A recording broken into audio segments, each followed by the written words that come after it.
Olá, eu sou a professora Daniele Martins Lemos, sou tecnóloga em alimentos formada pelo Instituto FATEC, Cariri Juazeiro do Norte e mestre e doutora em Engenharia Agrícola pela UFCG Campus Campina Grande. Primeiramente, eu quero agradecer ao convite feito pela comissão organizadora do primeiro CONAAG e também parabenizá-los pela iniciativa da realização desse evento, levando conhecimento a todos os cantos. Hoje nós vamos falar sobre a produção de licores como uma forma de geração de renda familiar. Sabe-se que os licores são fabricados há muitos anos atrás. Inicialmente, eles eram fabricados por mosteiros, alquimistas, com a intenção de serem utilizados para fins terapêuticos, com ervas. Ainda na época medieval, era frequente os licores serem aplicados como aromatizantes para disfarçar as más condições dos alimentos, o cheiro ruim. Também observa-se que antigamente o licor só era consumido pelas altas classes sociais. Como exemplo, quando iriam fechar um contrato, eles tomavam um cálice de licor. Já no século XV, os italianos lideraram o mercado dos licores e aí ele se popularizou. Ficou muito famoso entre as senhoras parteiras porque elas utilizavam o licor como anestésico para as mulheres que iam parir, ou também utilizava para qualquer fim de doença ou alguma dor que a pessoa havia sentido. E o que é que acontece hoje em dia?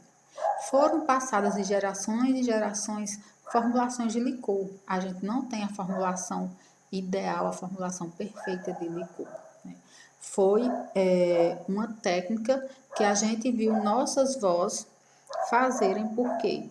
Porque era uma forma delas aproveitarem as frutas, principalmente as sazonais, que tinham em seus quintais. Então, elas tanto faziam doces como faziam licores. E aí, o comércio notou essa importância e ele foi expandido de uma produção caseira, artesanal, hoje em dia já se tem escala industrial, onde o processo para a obtenção do licor é basicamente a maceração e a infusão de frutas em álcool potável ou ainda a destilação. Essa maceração consiste em quê? Em colocar a fruta de molho no álcool para que assim extraia os seus compostos aromáticos, as suas substâncias desejáveis. E aí a gente deve considerar que os principais atrativos das frutas são a cor, o aroma, o sabor, as vitaminas e minerais. E é isso que importa no momento que se toma um licor, porque a gente não quer que o álcool se sobressaia sobre esses atributos, essas substâncias das frutas. Okay? Então, a gente tem que entender o que a legislação define para a gente, a legislação brasileira. Então, ela define que o licor é uma bebida com graduação alcoólica de 15 a 54% em volume, com um percentual de açúcar superior a 30 gramas por litro, elaborado por uma parte alcoólica e uma parte não alcoólica, que pode ser de origem vegetal ou animal. E isso está na Instrução Normativa número 55 de 2018. É composto o licor, os seus principais componentes. Que deve ser uma água inodora, livre de sujidades e micro-organismos. Por quê? Porque se for uma água suja, esse licor vai ter turvações, certo? O álcool pode ser um álcool de cereais, uma cachaça desodorizada ou ainda a vodka. Então, também deve ser um álcool potável, de qualidade. Açúcar, se deseja uma sacarose sem sujidades também, para também não causar turvação no nosso licor. Mas além da sacarose, a gente também pode utilizar frutose, açúcar invertido, glicose ou o próprio xarope da sacarose, que consiste na diluição da sacarose em água. Então também observa-se a questão do mercado consumidor do licor do Brasil, né?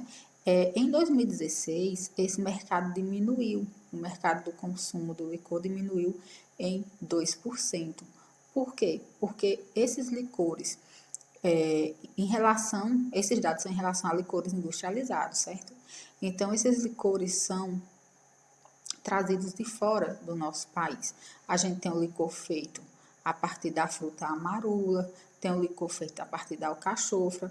Então, as vendas caíram devido ao elevado imposto sobre essas bebidas. E observa-se também que 80% desses licores são vendidos em prateleiras de supermercados. Mas para que o consumo seja mais alto, deseja-se então que ele seja colocado em bares e restaurantes, porque tanto ele pode ser consumido puro, como ele pode ser utilizado na elaboração de bebidas, de drinks. E a gente também tem essa questão da produção artesanal e produção industrial, que ela é observada não só para produção de licor, mas para a produção de qualquer outro alimento, certo? Então, essa produção artesanal vai me trazer aquele comfort food, que é a questão do afeto que vem à minha memória. Como eu falei no início, a minha avó produziu licor, então eu fico com aquela memória afetiva, né, na minha mente. Então, essa produção artesanal vai transformar a matéria-prima em um produto diferenciado, né, que tem essa emoção, digamos, e de forma manual em pequenas escalas. Já a produção industrial vai ser um processo mecanizado em grande escala e com um menor tempo, né, de produção, já que ele utiliza um maior maquinário, ok? Vamos entender então como a gente consegue obter um licor de boa qualidade. Aqui a gente tem o desenho do fluxograma, que vai consistir na recepção e pesagem das frutas, na seleção, lavagem e enxágue, descascamento, corte, esmagamento, maceração ou infusão, a primeira trasfega, a formulação, o repouso e a segunda trasfega, a filtração, o envelhecimento e engarrafamento e o armazenamento. As frutas que vão ser utilizadas na elaboração desses licores, elas devem ser colhidas no estágio de maturação adequado, no estado de maturação completo, porque isso vai influenciar muito na qualidade do nosso produto final. Então, elas são recepcionadas na plataforma da empresa, são pesadas e, se elas não forem logo utilizadas, elas vão ser armazenadas em câmeras frias na temperatura que vai variar de 5 a 10 graus Celsius. Após, elas serão selecionadas. Então, aquelas frutas que estão machucadas, que estão com alguma podridão, elas vão ser retiradas, certo? E aí, as frutas sadias vão seguir para a pré-lavagem, de preferência por aspersão, com água potável para retirar aquela sujidade mais grosseira. Posteriormente, elas vão ser imersas em tanques de alvenaria ou de aço inox para retirada de micro-organismos. Então, elas vão ser sanitizadas com 100%, com 100 ppm de cloro em 2 litros de água de 15 a 30 minutos. Após esse período, elas vão ser enxaguadas por imersão para poder retirar o excesso do cloro. E aí a gente vai preparar elas, né? Vai ter o descasque, o corte e o esmagamento. Esse descasque pode ser de forma manual e aí ele segue para a trituração, que pode ser feito também de forma manual ou por meio de uma despolpadeira ou por meio de um liquidificador industrial, tá? Depois que a gente obtém esses frutos, a gente vai colocá-los em um tanque de aço inoxidável, misturados com o álcool da sua preferência, né? Numa proporção de 1 litro de álcool, 1 quilo de fruta. Então, ele vai ficar em repouso por no mínimo 15 dias. Na hora do esmagamento da fruta, da trituração, deve-se ter cuidado para a gente não retirar, não deixar ir junto sementes e cascas, porque nelas podem conter taninos e elas vão interferir no sabor, podem dar um travozinho no seu licor, certo? Então, nesse momento da maceração, a gente vai deixar em repouso para poder ser extraída, para o álcool poder extrair todas as substâncias dessas frutas durante 15 dias. Nos primeiros 7 dias é ideal uma mexedura, né, nesse tanque de 24 em 24 horas, certo? Após se passar esse repouso, vai ocorrer a primeira trasfega. Consiste em quê? A primeira trasfega consiste em a gente retirar o líquido sobrenadante que fica no tanque, porque vai ficar em duas fases. Vai ficar a borra e um líquido sobrenadante do macerado alcoólico. Esse a gente vai dar o nome de licor primário. Então, a gente tira esse líquido sobrenadante, transfere para outro tanque e também a gente pega essa borra e transfere para outro tanque menor. Por quê? Porque nessa borra ainda tem líquido. Então, a gente vai deixar ela em repouso até ela novamente ocorrer uma separação de sólido e líquido. Porque assim vai evitar um desperdício para a empresa, certo? Então, quando a gente obtém esse licor primário, a gente vai fazer a formulação com adição de xarope de açúcar. A proporção é de 2:1. Então, você coloca no aquecimento a água e vai adicionando aos poucos. Como exemplo, pode ser adicionado 2 kg de açúcar para 1 litro de água. Depois que ela atingir 70 graus Celsius e ter uma completa diluição, você retira do fogo e deixa esfriar. E aí, vai misturar esse xarope ao licor primário, na proporção de 1 litro de licor para 250 gramas desse xarope. Depois, nós vamos ter um repouso de 15 dias, né, de mais 15 dias dessa mistura do licor primário com o xarope, para que ocorra a incorporação do açúcar ao licor. E aí vai ocorrer a segunda trasfega. A gente vai retirar o sobrenadante, então vai ser o licor secundário, e vai ter uma segunda borra. E nós vamos repetir o mesmo processo que fizemos anteriormente. Vamos deixar essa segunda borra em repouso, com tampa e ao abrigo de luz. E aí vamos esperar sedimentar para a gente retirar também o líquido sobrenadante. Depois disso, a gente vai misturar os líquidos sobrenadantes da primeira borra e da segunda borra. Vamos misturar ao licor final e ele vai passar por um processo de filtração. Por que se faz isso? Para se ter um total aproveitamento na indústria, para não haver desperdícios, ok? Vai ter essa filtração, certo? Então, essa filtração pode ser feita por meio de um filtro prensa, que é um filtro utilizado para produção de gelatina, para também filtrar água e efluentes, tá? Então, ele vai consistir na separação do sólido líquido. Essa filtração é muito importante na aparência final do nosso licor. Então, tem que ser uma etapa bem feita. Aí, quando a gente filtra, a gente vai ter o nosso licor secundário, né? O nosso licor final. Então, ele vai ser engarrafado. As garrafas utilizadas devem ser de vidros, garrafas de preferência novas, onde elas vão ser lavadas por imersão numa solução de hipoclorito, né, a 100 ppm, com 2 litros de água por 30 minutos. Depois ainda são enxaguados para a retirada do excesso desse cloro e são colocados, são submetidos a um tratamento térmico, certo? Por 15 minutos.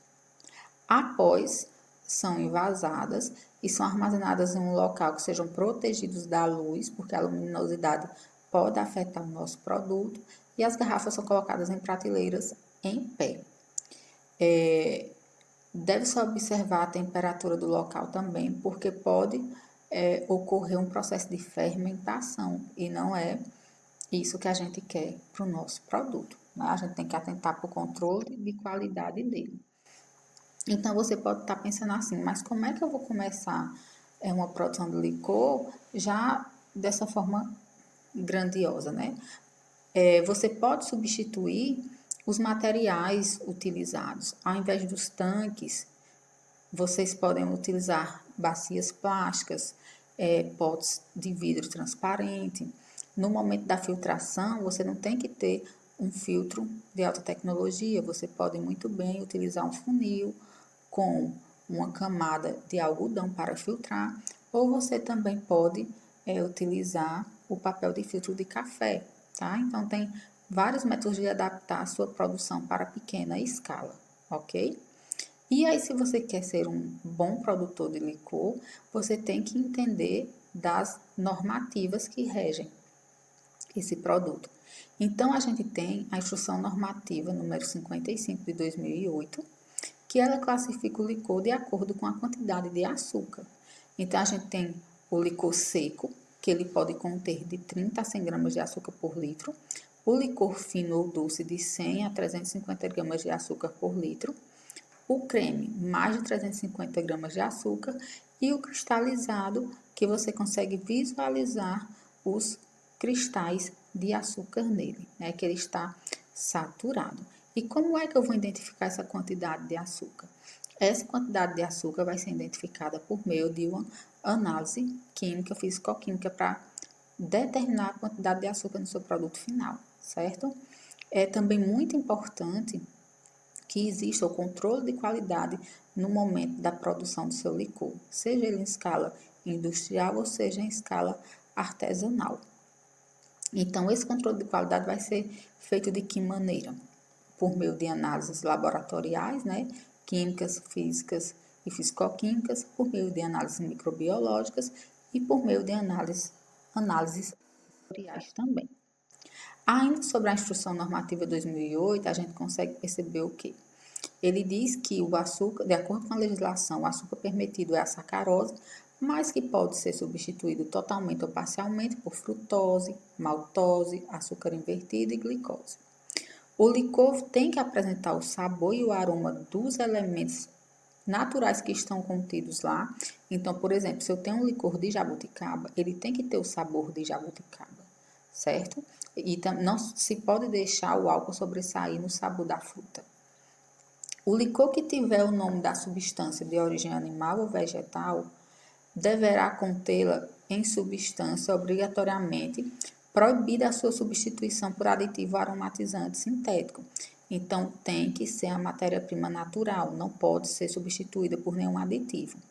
No entanto, se você, por exemplo, quer fazer um licor de hortelã, mas você não quer utilizar a hortelã, então você pode muito bem preparar o xarope, adicionar ao álcool e adicionar o aditivo aromatizante que vai corresponder às características dessa erva. Só que você tem que denominar lá na embalagem licor aromatizado de hortelã, certo?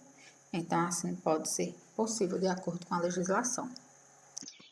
E, não menos importante, a gente também tem a legislação quanto à rotulagem, não só rotulagem para licor, mas para todos os produtos em geral, que eu acho importante mostrar para vocês, que é a RDC 259 do ano de 2002, onde ela tem como obrigatoriedade alguns itens, né? A denominação de venda dos alimentos é o quê? É você identificar o que é aquele seu produto. Então, em relação ao licor, como ele tem aquela classificação, aquela variedade em quantidade de açúcar, então tem que ser sempre seguido de licor mais a classificação em relação à quantidade de açúcar mais a matéria-prima utilizada. Então, nesse exemplo que eu trouxe para vocês, é um licor creme de cappuccino, certo? Tem que dizer o conteúdo líquido, aqui no caso em ml, né? A identificação da origem, que é o fabricante, onde é fabricado, tá bom? A lista de ingredientes, essa embalagem pecou no momento que ele colocou o nome composição e não nessa RDC, ele diz que é para colocar o nome ingredientes, ok? E os ingredientes devem vir em ordem decrescente também. Na legislação, o prazo de validade é obrigatório, no entanto, nos rótulos dos alimentos, no entanto, para licor, não é obrigatório a validade, tá?